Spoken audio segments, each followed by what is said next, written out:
The cost of registering a skill game machine in Shenandoah Borough just doubled. The Borough Council voted unanimously to increase annual registration costs from $250 to $500 per machine. We need to build a process and take our existing ordinance and take it from $250 to $500 for the rationale to deter businesses of putting these inside until some rules and regulations are passed by our legislature. Borough Manager Mike Cadeau says he believes skill games could harm residents.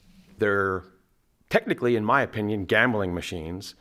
Therefore, I feel as though there has to be some kind of rules, regulations. You could have minors go in and play these. But some folks who work at businesses with skill games disagree.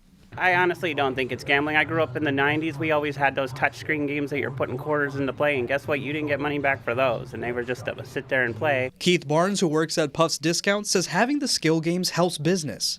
People come in, they play the games, they put their money in.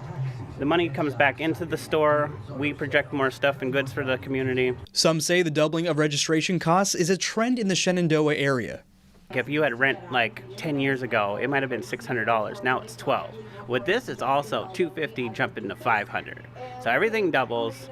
I don't see it going back into the town. And to be honest, if it does go into the town, I'd love to see that. The borough does have plans for how to use the extra money.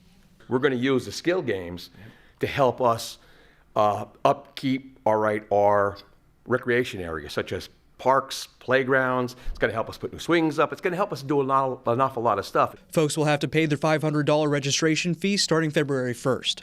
Audie Iyer, Newswatch 16, Schuylkill-County.